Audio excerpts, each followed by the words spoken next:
Buenas tardes, soy Cristian Castillo y con esta charla estoy dando inicio a un ciclo de 4 reuniones titulado El marxismo de León Trotsky, que está centrado en analizar algunas de los temas y obras más importantes de quien ha sido sin duda uno de los más grandes revolucionarios de la historia y uno de los teóricos y estrategas revolucionarios más relevantes del siglo XX y de la clase trabajadora internacional. Eh, bueno, Trotsky, como ustedes saben, nace en Yanovka, en Ucrania, entonces el Imperio de los Zares, 26 de octubre o 7 de noviembre de 1879, según el calendario que tomamos, porque el periodo de los Zares se regía por el calendario juliano, mientras que en Occidente usamos el llamado calendario gregoriano. Con la peculiaridad, ese mismo día, el día del cumpleaños de Trotsky, varios años después, en 1917, se va a producir la toma del poder por parte de los soviets bajo la dirección del partido bolchevique y con Trotsky jugando el papel de gran arquitecto del plan insurreccional de la toma del poder, ¿no? Fíjense ustedes las casualidades de la historia. Ante Trotsky estamos sin duda ante una biografía excepcional, ¿no? Su biógrafo más importante, Isaac Deutscher, el autor de la célebre trilogía, El profeta armado, El profeta desarmado y El profeta desterrado, decía que tan copiosa y espléndida, y estoy citando, fue la carrera de Trotsky, que cualquier parte o fracción de ella habría bastado para llenar la vida de una personalidad histórica y sobresaliente.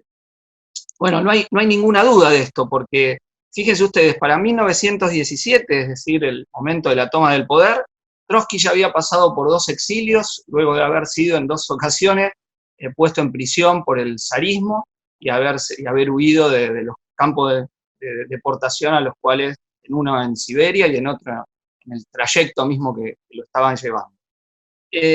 También para esa época ya se había fugado de las cárceles, había sido presidente del Soviet de Petrogrado durante la Revolución Rusa de 1905, agitador contra la guerra imperialista, en este caso en el exilio, y sin duda ya era uno de los teóricos marxistas más brillantes de su tiempo, ¿no? Ya había dado lugar a la teoría de la revolución permanente, donde en otras cosas sostenía una herejía, que era que el proletariado en un país atrasado como Rusia era el que iba a llevar adelante la revolución democrática y a barrer con el zarismo, que esa tarea histórica no la iba a hacer la burguesía liberal rusa, sino que el proletariado iba a jugar ese papel histórico, ¿no?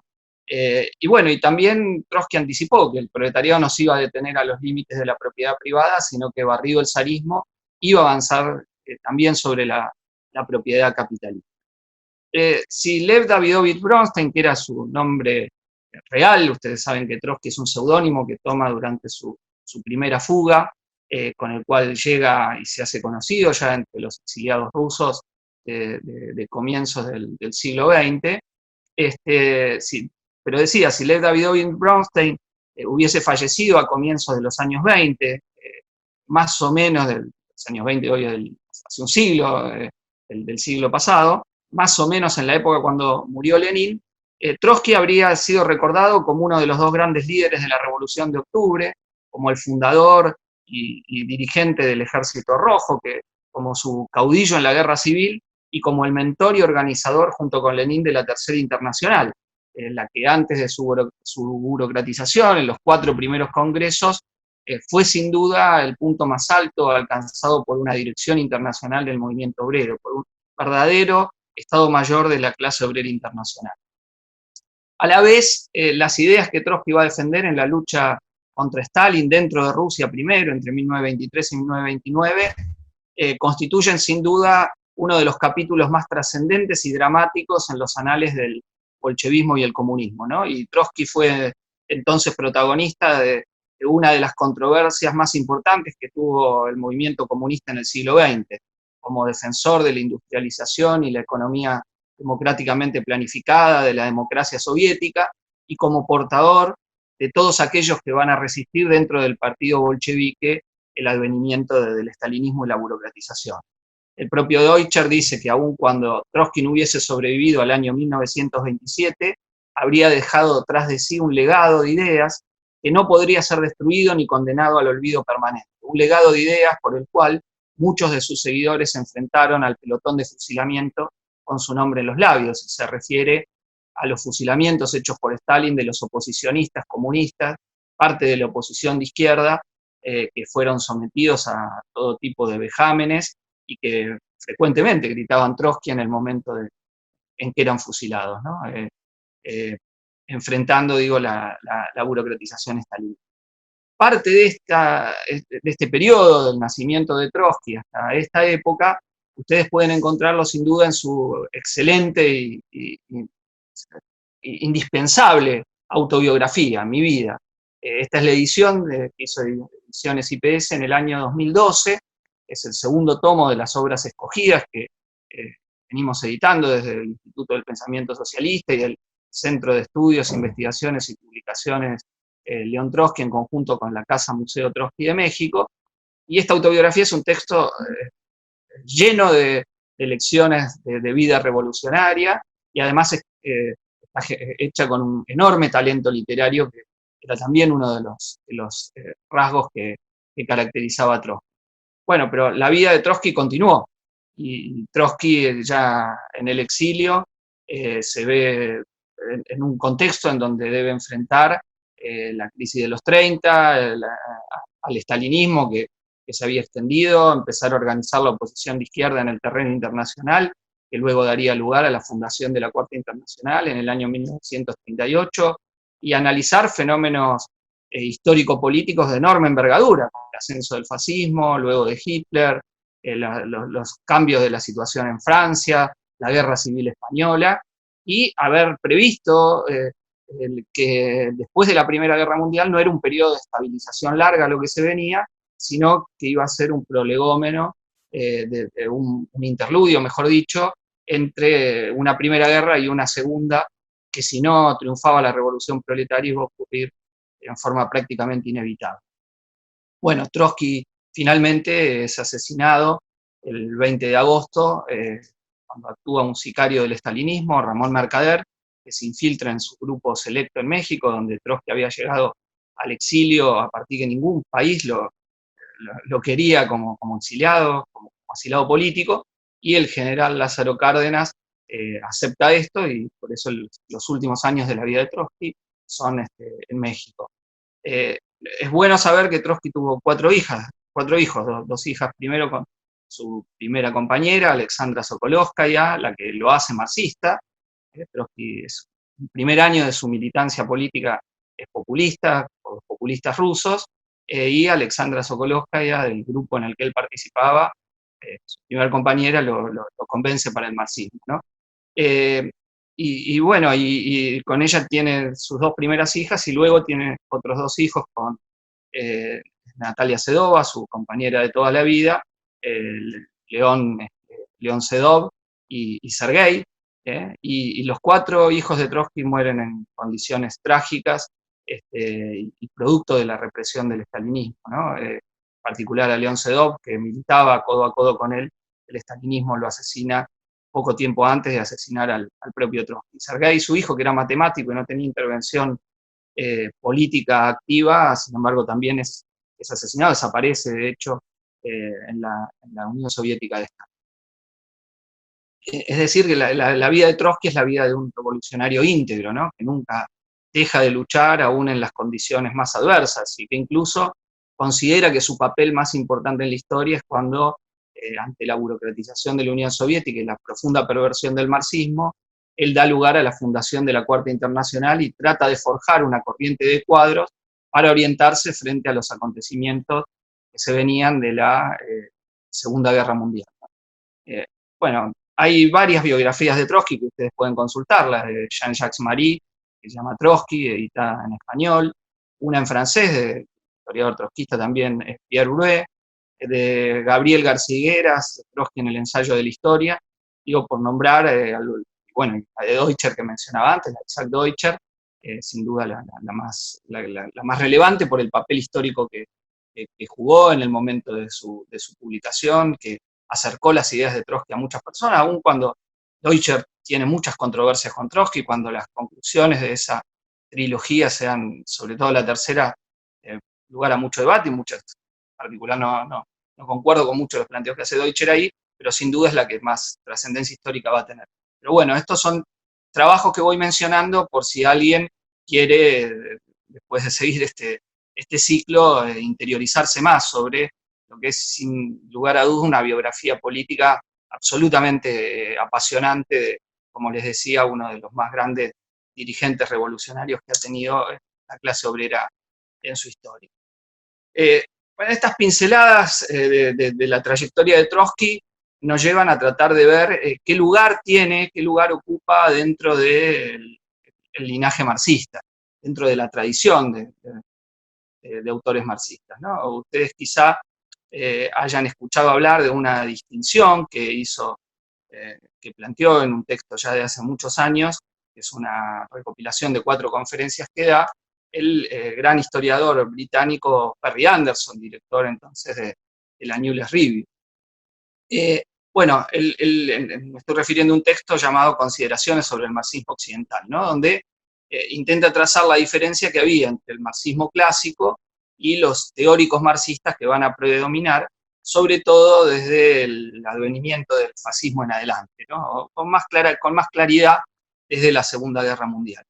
Y cuando traza la genealogía del marxismo clásico, plantea 3 generaciones: la de los fundadores, Marx y Engels, la de los que sistematizan y divulgan la teoría, y donde incluye a teóricos como Karkowski, como Franz Mehring, como Antonio Labriola, como el fundador del marxismo ruso, Plejánov, una segunda generación que va a acompañar de alguna forma el momento de desarrollo más o menos evolutivo que tiene el capitalismo y el movimiento obrero, luego de la derrota que sufre la clase obrera en la Comuna de París, ese gran primer experimento revolucionario que termina con una masacre por parte de la burguesía, donde 30.000 comuneros son asesinados, del cual Marx escribe la guerra civil en Francia, ¿no? A propósito de esto, también les recomiendo una publicación de Ediciones IPS, Revolución, que compila los textos de Marx y Engels sobre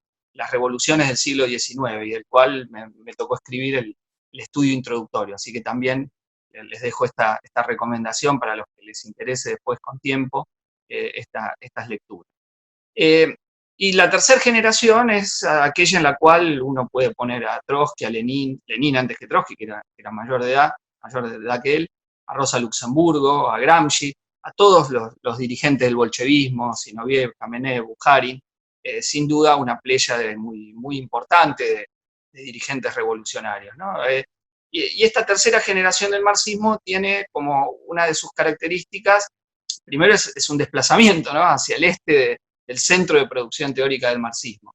Y ya Anderson decía que el pensamiento de Marx y Engels había ido de la filosofía hacia la economía y la estrategia política, ¿no? Y este es un aspecto muy desarrollado por los marxistas de la Tercera Internacional, que lo van a hacer en un nuevo contexto, en una nueva etapa del capitalismo, la fase superior, según definía Lenin, a la época imperialista del capitalismo.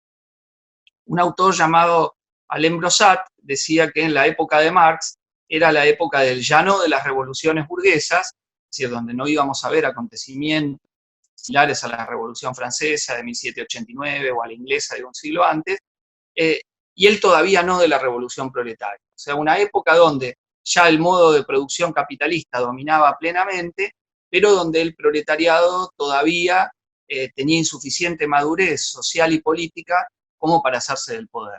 Y esta es la época que predominantemente viven Marx y Engels, ¿no?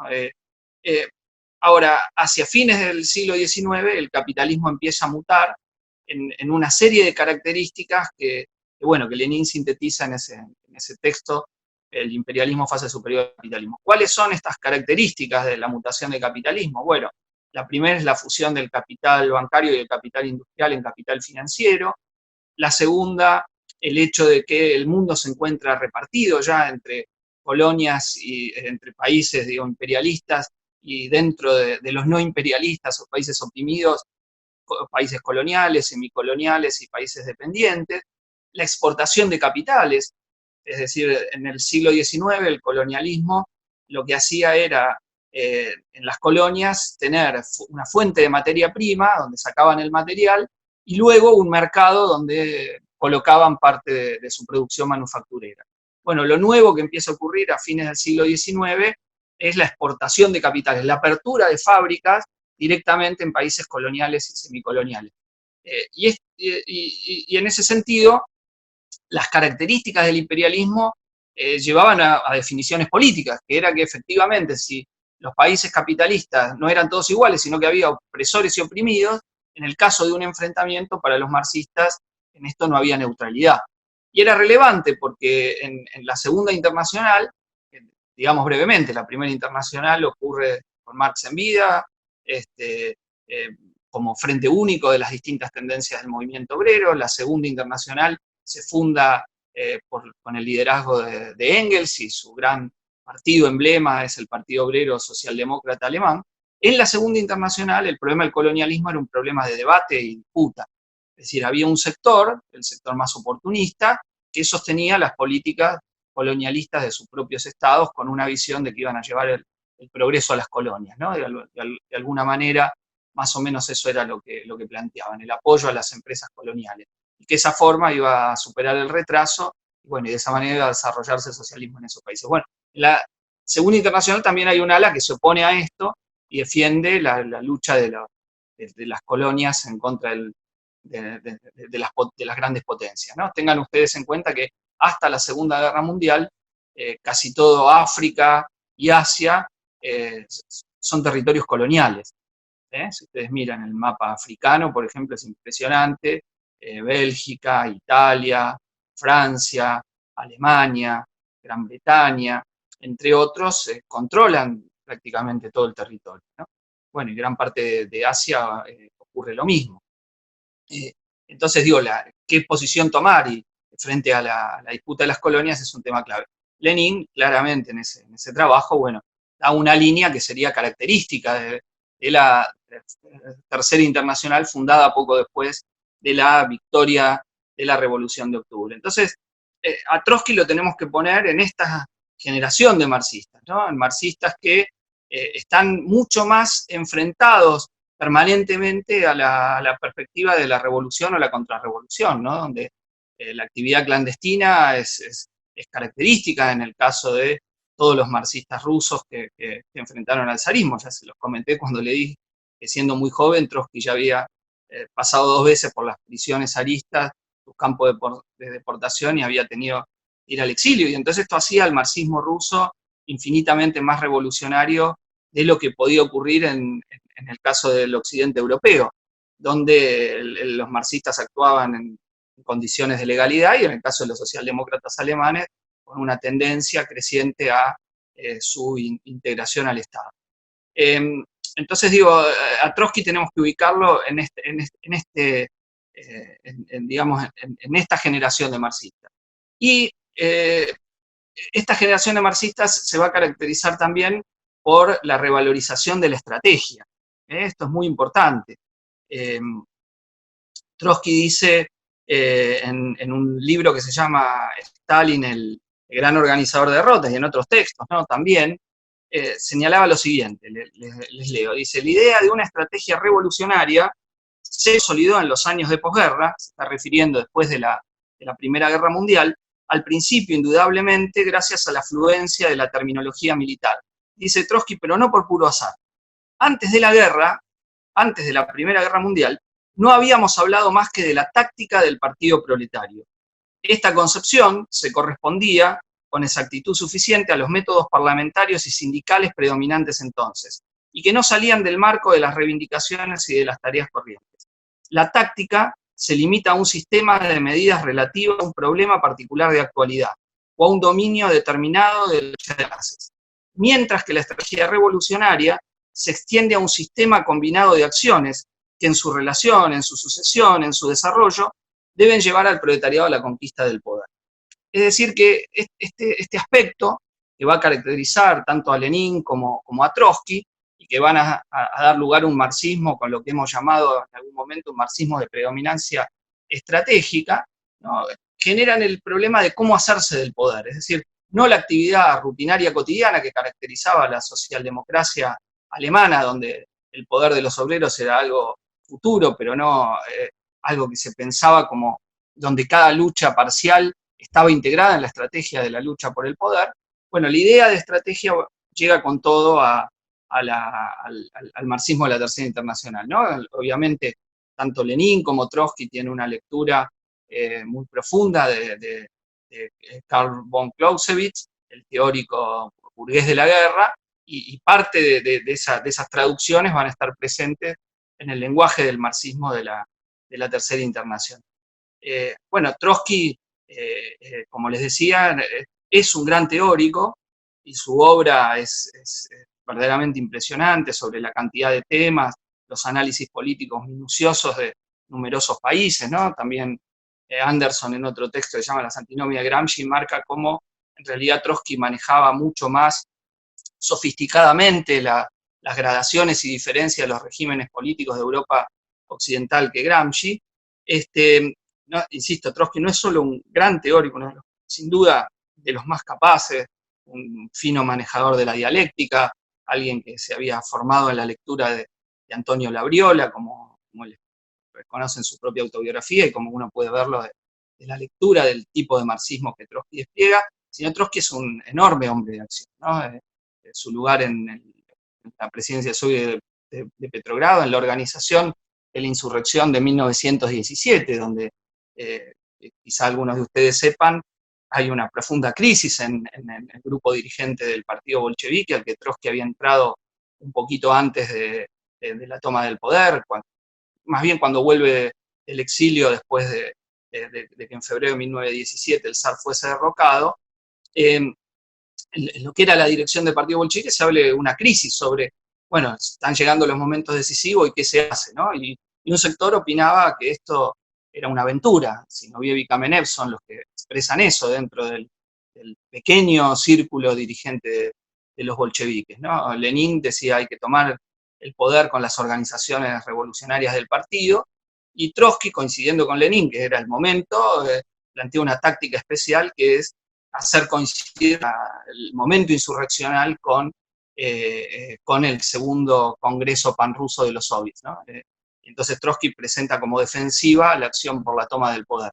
Y es una gran obra de táctica política la que realiza Trotsky, y Lenin, que estaba escondido, estaba clandestino, y llega poco antes de la acción insurreccional. Trotsky le muestra el plan y dice, bueno, estoy de acuerdo con usted, antes Lenin no sabía si Trotsky estaba dubitativo o no, pero es un plan impresionante desde el punto de vista político, porque acompañaba la experiencia de las masas decidiéndose por el poder de los soviets, y a la vez de la táctica insurreccional, ¿no? Cómo se prepara una partida de ajedrez, como algunos lo definieron, el máximo escalón de la insurrección como arte, sin que hubiese estado exento de errores, obviamente. La propia toma del Palacio de Invierno, como Trotsky cuenta en otra de sus obras monumentales, en la historia de la Revolución Rusa, también editada por Ediciones IPS y el CEIP, es sin duda, hay dudas de qué hacer, cuándo negociar, pero vista de conjunto, la acción insurreccional es impresionante, ¿no? Donde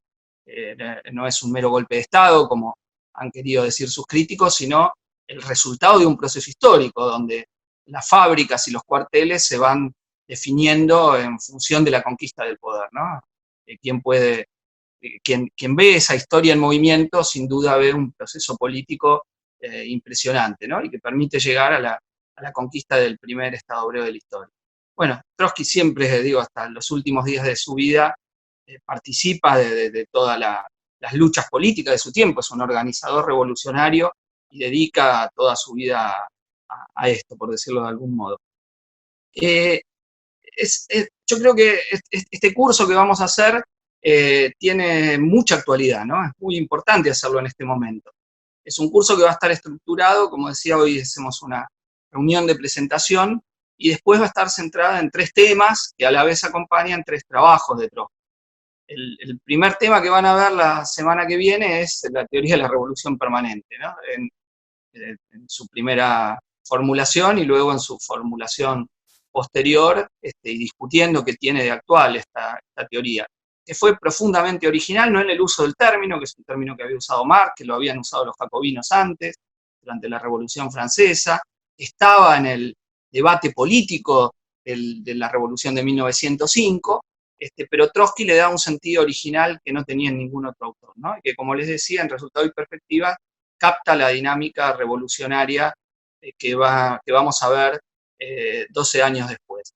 Y además en ese libro también tiene, en el final del mismo, la peculiaridad de haber captado la traición que iba a ser la socialdemocracia frente a la alemana, frente a la guerra imperialista, ¿no? Él dice, si la revolución se extiende de oriente hacia occidente, el problema al que se puede enfrentar la clase obrera es con su gran partido, con un partido acostumbrado a la propaganda y que frente a la acción actúe como un freno conservador, ¿no? Bueno, esto se iba a dar todavía mucho más agudo de lo que Trotsky decía ahí, pero es muy interesante que esta observación la haya planteado no en 1915, cuando ya ocurrió la transición, sino en 1905-1906, cuando escribe en la prisión poco antes de ser deportado y de huir poco después hacia su segundo exilio, en ese texto Trotsky, ¿no? Que muestra la agudeza de la percepción de la dinámica de las clases y también de los fenómenos superestructurales, ¿no? A los que Trotsky siempre daba mucha importancia, en tanto fenómenos políticos, pero también a los fenómenos de la cultura, y basta leer esa gran compilación de textos que es Literatura y Revolución, que también recomendamos para todas y todos los que nos estén viendo. Entonces, la charla que viene va a ser sobre la teoría de la revolución permanente. La siguiente, sobre uno de los últimos grandes textos de Trotsky, que es el que se llama La agonía del capitalismo y las tareas de la Cuarta Internacional, o más conocido como el programa de transición, que es el programa sobre el cual es fundada la Cuarta Internacional en París en el año 1938.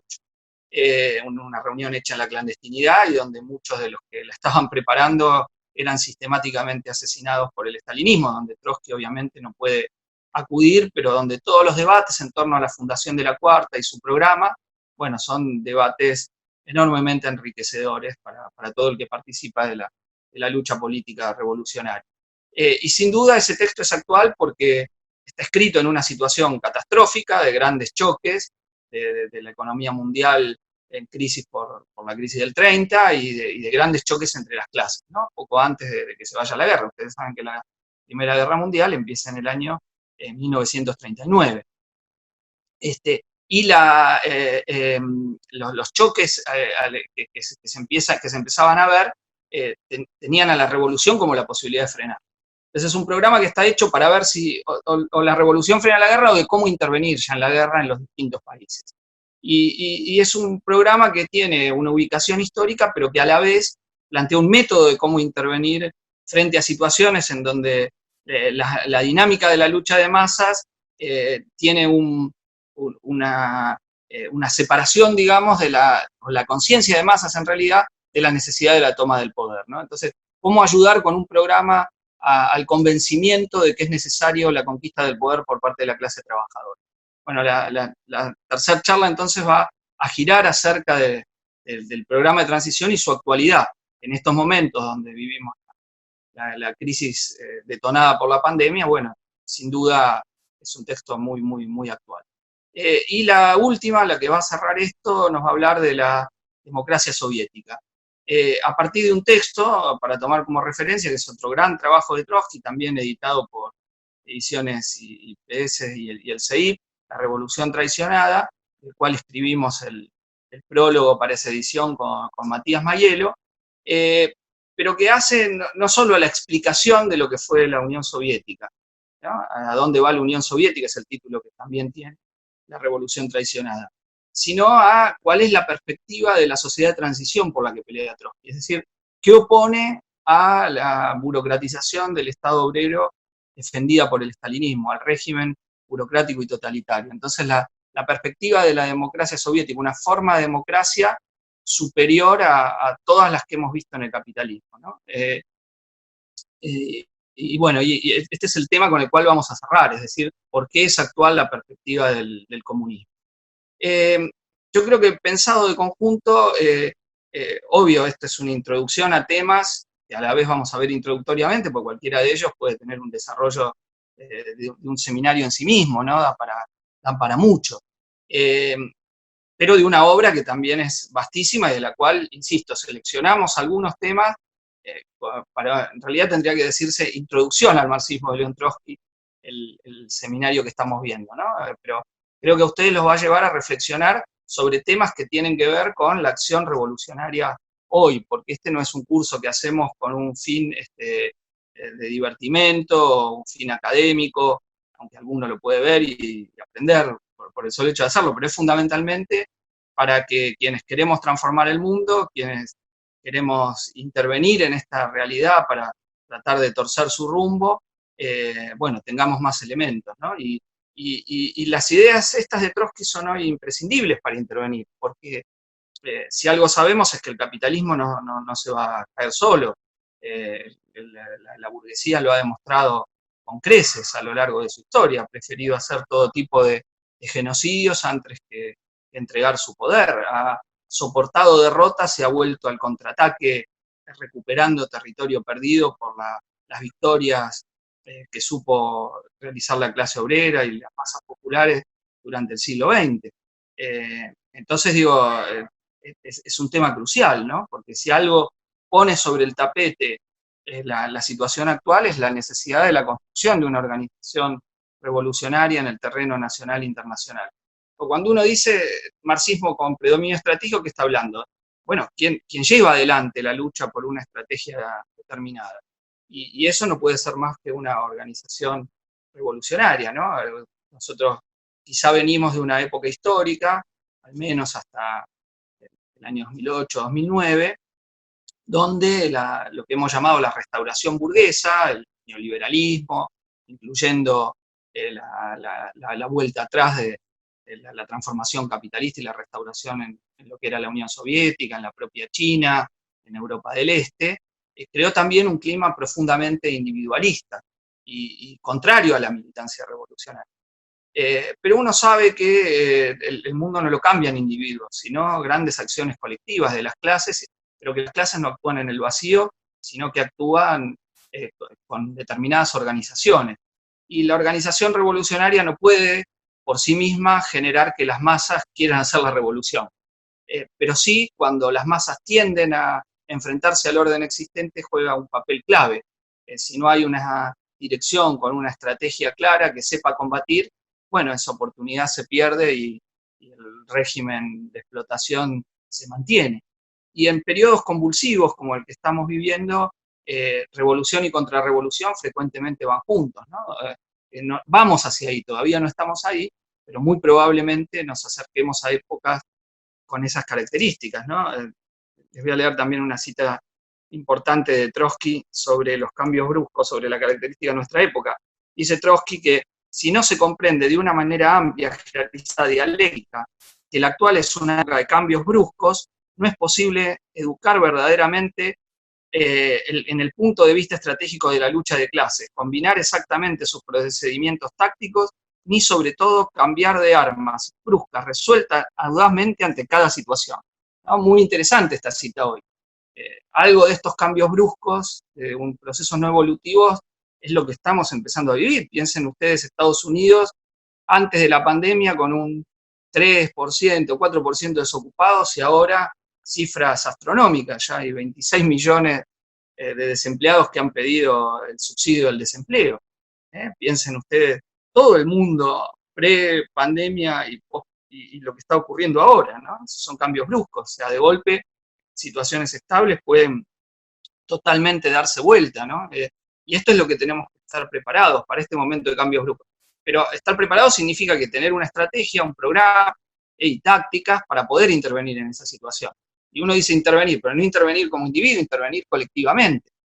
Si no hay un colectivo donde los que luchan permanentemente por cambiar el sistema puedan aportar a los que episódicamente se sumen a la lucha, y bueno, no hay posibilidad de victoria. La lucha de clases no se expresa directamente solo en la fábrica, sino que su estadio más grande es cuando el trabajador explotado se plantea terminar con el sistema de explotación, ¿no? Conseguir por ahí una mejora de salario o que no le saquen el trabajo, luchas totalmente válidas y en las cuales participamos y nos inmiscuimos permanentemente, sino que esas luchas sean vistas como una marea el principio de una marea para plantear la lucha por el poder del Estado, ¿no? y eso es fundamental. Y en esa disputa, bueno, es necesaria la organización política independiente de la clase obrera, de aquellos sectores que han visto esta necesidad, ¿no? Esa militancia consciente. Entonces, de algún modo, este curso es para que quienes piensen cómo cambiar el capitalismo, cómo eh, pensar en la perspectiva de una revolución social que termine con este sistema, bueno, aprendan estas lecciones y conclusiones estratégicas dejadas por Trotsky, ¿no? Y esto sin duda es una de las grandes tareas que tenemos ahora por delante, porque si lo vemos en perspectiva, el ciclo de la restauración burguesa, eh, como siempre en la historia, uno cuando las cosas terminan o no, son motivo de debate, pero uno puede decir que el 2008 fue un punto de quiebre. No porque el sistema se modificó, sino algunos dicen, no, el sistema se reforzó, ¿por qué? Porque se hizo más desigual, porque los ricos se hicieron más ricos, porque se esquilmó a la población para salvar a los grandes bancos. En esa crisis, después de la caída de Lehman Brothers, cuando parecía que el capitalismo se desmoronaba, los estados centrales del capitalismo, Estados Unidos, los de la Unión Europea, Japón, se endeudaron terriblemente, haciéndole pagar los costos de ese endeudamiento a las poblaciones. Por ejemplo, lo que estamos viendo ahora con los sistemas sanitarios, hubo desde entonces, del 2008, una continuidad generalizada de recortes a los recursos, a los sistemas sanitarios. Entre otras cosas, ¿para qué? Para pagarle a los bancos, para que los estados recojan más plata para pagar los endeudamientos. Bueno, no me refiero desde ese punto de vista, pero sí que desde el 2008 en millones de personas empieza a darse otras formas de pensar el mundo, ¿no? Otras ideas empiezan a calar. Entre el 2008 y hoy, es decir, en estos 12 años, esencialmente esas nuevas ideas dieron lugar a movimientos reformistas o neorreformistas. Por ejemplo, a todo el movimiento que en Inglaterra, dentro del Partido Laborista, puso a su frente a Jeremy Corbyn, donde miles y miles de jóvenes entraron a militar en ese partido que se había hecho neoliberal con Tony Blair, partido tradicional de la socialdemocracia británica, el laborismo británico, y le dieron una vuelta a un programa de reforma frente al programa social liberal anterior. Un ciclo que ahora acaba de concluir con el final de Jeremy Corbyn al frente del partido.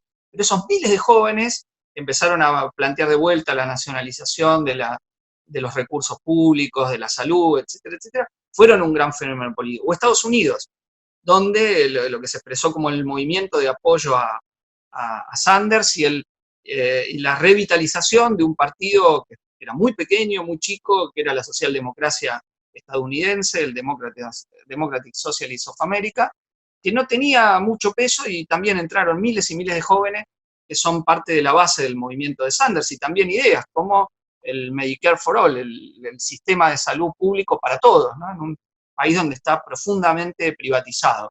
Después otros fenómenos que surgieron de la crisis de la propia socialdemocracia, Podemos en su momento en España, hoy integrado al gobierno, al régimen monárquico español en un gobierno común como socio menor del Partido Socialista Obrero Español, que no tiene nada de obrero ni nada de socialista más que el nombre. O Syriza en Grecia, que, bueno, terminó aplicando los mismos planes de ajuste. Pero eso fue un fenómeno existente que no se puede dejar de lado. En formas de ver el mundo de millones que no pueden separarse de la crisis del 2008, ¿no? Y en parte lo que vimos en América Latina también tiene, si bien América Latina no fue en un ciclo de crisis, sino de crecimiento económico por la suba de las materias primas, no se puede separar parte de los fenómenos políticos de aquella crisis del 2008. Y hoy estamos en un momento diferente. Nosotros hemos hablado a veces de que hubo un ciclo de luchas de clases después del 2008, con la primavera árabe, con los Occupy y Wall Street en Estados Unidos, los movimientos de indignados, y ahora, ya el año pasado, todo 2019, y un poquito antes quizá, nuevo ciclo de lucha de clases con procesos de mayor intervención de las masas, ¿no? Los chalecos amarillos y la lucha contra la reforma previsional en Francia, la rebelión chilena, Ecuador, en contra de los planes de ajuste, Líbano, Irak y tantas otras movilizaciones. Ahora, si uno lo ve en continuidad, hay institutos que estudian la conflictividad social y ven al revés una enorme vuelta de la política en las calles después del año 2008, ¿no? Del 2009 para acá, toda una década. Yo creo que nuestro análisis es más fino, que separa esas oleadas, y además muchos de esos institutos no separan el contenido social de esa política en las calles, es decir, si es de derecha o cuestiona de alguna forma el orden existente. Digo, por ejemplo, hubo movilizaciones reaccionarias en Brasil sobre las que se apoyó la destitución de Dilma Rousseff. O sea, la gente en la calle no explica el signo de estar en las calles, ¿no? Sino que depende de eso. Bueno, independientemente de esto, es claro que después la política en las calles está mucho más presente después del año 2008. Y en ese sentido hay una tendencia a que el equilibrio que hubo en el mundo neoliberal ya no está, y ahora no es solo que no hay equilibrio, sino que si uno quiere un equilibrio más frágil, que podría uno decir estuvo presente, ha desaparecido con esta pandemia, ¿no? Porque estamos ante una crisis económica que no es igual a la del 30, no es igual a la del 2008, en el sentido que está detonada no por un factor de la propia economía, una quiebra de los bancos, del sector económico, etcétera, etcétera, sino por el fenómeno de cómo enfrentar la crisis sanitaria generada por un patógeno, producto también en su difusión de la organización capitalista de la sociedad, las cadenas agroalimentarias, que generan que enfermedades infecciosas de este tipo pasen de animales al hombre en forma mucho más frecuente de lo que hemos visto que ocurría en el pasado. Llevan 4 pandemias en lo que va del siglo XXI. No a todas la OMS la calificó como pandemia, pero sí brotes de enfermedades infecciosas con distinto nivel de letalidad. Bueno, esto que en ese sentido es un producto del capitalismo o es inescindible del metabolismo capitalista actual o de las formas de acumulación del capitalismo hoy, genera una situación de depresión económica generalizada que, independientemente de los ritmos de que si la crisis toca un pico y después, perdón, un pozo y después vuelve, ya el mundo no va a ser como era antes, ¿no? Ya la crisis está dejando millones de desempleados, pauperizando a la población, mostrando una política burguesa activa para que el Estado la salve y a la vez para precarizar el empleo. O sea que también millones se está acelerando la experiencia en las formas de ver el mundo de millones, ¿no? Algo que, insisto, yo creo que viene del año 2008, pero que está teniendo una nueva aceleración histórica. Y me parece que no estamos faltando a la verdad del proceso histórico si pensamos en una perspectiva donde la tendencia a las revueltas que habíamos visto antes del estallido de la pandemia, lo tengamos como perspectiva por delante, ¿no? Como una perspectiva en donde se va a dar en forma recargada de algún modo la tendencia a la irrupción de las masas en la definición de su propio destino. Yo creo que esa es la perspectiva para la que tenemos que pensar, quizá de los próximos meses, años. No somos adivinos de los procesos sociales y es muy difícil pegarla, pero sí tomar en cuenta que creo que es una dinámica posible, ¿no? Porque se van a agudizar, ya se están agudizando en este momento las penurias de las masas, no solo el que tiene que estar encerrado y bueno, y no tolera el encierro, sino del que se ha quedado sin un empleo, del que no puede comer, del que no tiene acceso a lo mínimo esencial, ¿no? Y eso va a agudizar las contradicciones entre los países, los regímenes, los estados, por el acceso a recursos cada vez más escasos, y entonces, en última, lucha de clases más aguda. Y por eso creo en la actualidad que tiene pensar este curso hoy, ¿no? Pensar en, bueno, apropiarnos de la teoría de la revolución permanente, del programa de transición y su método, y del objetivo por lo que luchamos, ¿no? Porque si ustedes ven la filosofía política burguesa, aún en sus términos, en quienes son más avanzados dentro de ella, han planteado que ha existido históricamente una dicotomía entre la izquierda que plantearía, dicho para decirlo en las palabras de Hannah Arendt, la liberación, o sea, el acceso a la satisfacción de las necesidades en el terreno económico, y la libertad, que según ella era la libertad del poder ejercicio de la acción política. O, como lo decía de otra forma, pero con un tema similar, el filósofo político italiano Norberto Bobbio, que decía, la izquierda es la que piensa en la igualdad, la derecha la que le preocupa más la libertad, o las instituciones, la democracia, etcétera, etcétera. Bueno, esa dicotomía nosotros no estamos de acuerdo con ese análisis, porque para verdaderamente ejercer la libertad política hay que tener las necesidades económicas resueltas. Si no, el acceso a la actividad política es de privilegiado. Y lo mismo, la igualdad por la que luchamos nosotros no es a costa de la libertad, no es la visión que el estalinismo planteó de la izquierda. Bueno, como te doy de comer, te doy empleo pleno, callate la boca. Y después, en realidad, después ya no le podía ni dar de comer, pero esa visión. Para nosotros la perspectiva real de la libertad tampoco es la que dicen los liberales. Es la libertad solo para los que tienen recursos, es la libertad para los propietarios.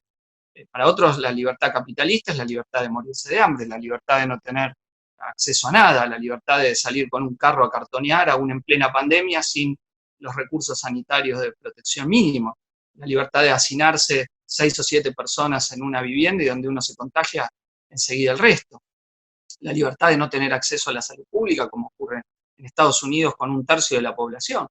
Entonces, para nosotros no son la perspectiva por la que luchamos no son términos escindidos, sino que ligan igualdad y libertad. La igualdad social es un prerequisito para la libertad real de todas y de todos. O sea, yo no puedo decidir cómo realizarme individualmente si no tengo los recursos.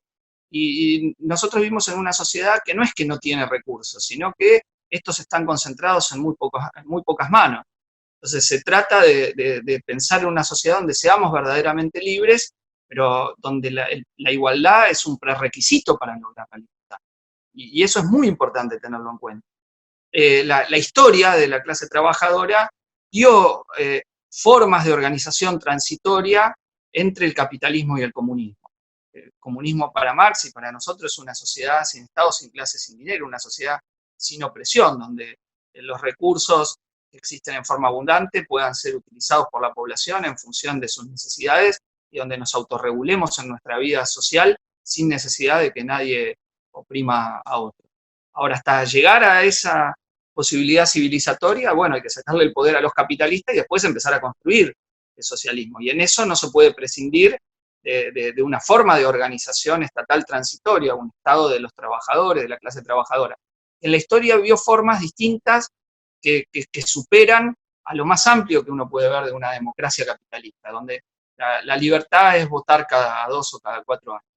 En una democracia de la clase trabajadora, en un Estado obrero, la economía podría planificarse en forma democrática, donde las y los trabajadores y la población discutiría sobre qué plan económico aplicar. Por ejemplo, supónganse que nos viene la pandemia y estuviésemos en un Estado obrero. Bueno, nosotros, lejos de dejar un presidente que concentra todo con un grupo de expertos, abriríamos el debate en toda la población y discutiríamos las opciones a tomar y votaríamos y resolveríamos sobre las opciones a tomar. No restringiríamos la intervención democrática de la población para resolver qué es lo que hace. Es decir, daríamos opciones y entre todos votaríamos si es mejor o peor, nos podemos equivocar, pero más vale equivocarnos colectivamente que una decisión tomada por alguien que se cree una suerte de nuevo rey, como está lleno de nuevos reyes el mundo en esta primera crisis, este primer momento de la crisis, donde concentran los poderes y las decisiones y tratan de ocultar todas sus carencias y sus faltas de previsiones. Entonces, aquello por lo que luchamos es donde las masas decidan, debatan, deliberen sobre qué hacer, no solo para votar, sino un representante político, sino para definir qué se hace con la economía de una sociedad. Y estamos seguros que a nadie se le ocurriría que unos tienen que ganar millones mientras otros, y hacer edificios donde nadie vive, mientras una parte de la población se está hacinando en condiciones lamentables, ¿no? O que con el nivel de concentración de riqueza. Quizás vieron la noticia de que Jeff Bezos, el hombre más rico del mundo hoy, aumentó su riqueza en la crisis, ¿no? Mientras millones están yendo al desempleo y a la peor de las miserias. O que senadores norteamericanos ya estaban viendo cómo invertir en las empresas de la medicina privada y los grandes laboratorios, porque bueno, iban a dar mucha plata con las vacunas, ¿no? Lo están pensando como un gran negocio. Los que hemos visto que cobraron sobreprecios acá en Argentina, en mezcolanza con los funcionarios. Bueno, cosas increíbles que obviamente si la población decidiría, nunca tomaría resoluciones que permitiesen que los ricos se hagan todavía más ricos. Entonces, para eso necesitamos que los medios de producción, la fábrica, los bancos, la tierra sean públicos y todos podamos participar de su planificación. Eso es lo que aspiramos. O sea, nuestra lucha es porque las y los trabajadores conquisten el poder para empezar una planificación democrática de la economía, de los recursos económicos, reducir la jornada laboral e impedir que sean muy poquitos los que tengan acceso a decidir qué es lo que hacen, es decir, entre comillas, a la libertad. Entonces, la perspectiva de Trotsky es muy importante para ligar esto. Libertad e igualdad son términos que van juntos, son términos que van unidos en cuanto a nuestra perspectiva, y esa es la idea del comunismo por la que luchamos. No hay que darle crédito a los liberales que tratan de presentar que el comunismo es totalitarismo burocrático. Bueno, eso es lo que determinó el estalinismo, pero no por lo que morían esos seguidores de Trotsky en los campos de concentración de Stalin, ¿no? Con ese gran heroísmo. Hay un trabajo de investigación de Pierre Bruel, historiador trotskista francés que les mencioné, autor de una de las biografías de Trotsky, los oposicionistas en la Unión Soviética, ¿no? Que es impresionante, cuenta lo que era esa lucha, cómo en condiciones de lo más adversa seguían escribiendo y teorizando sobre ese fenómeno nuevo que era la burocratización del primer Estado obrero de la historia, y daban sus batallas políticas. Llega a decir Bruel que esos campos de concentración eran la universidad más brillante de toda Europa en cuanto a la elaboración que se producía ahí, ¿no? Y bueno, y esos oposicionistas lo hacían luchando convencidos de que el comunismo era otra cosa, ¿no? Lo que quería el estalinismo. Y de algún modo nosotros nos consideramos herederos de toda esa tradición que encarna el nombre propio de Trotsky, ¿no? Porque, bueno, Trotsky sobrevivió a Lenin y en ese sentido pudo dar esa lucha, que es la que muere dando el propio Lenin, organizándose junto a Trotsky para enfrentar a Stalin, la última batalla de Lenin, como se lo llama, y expresado en su testamento.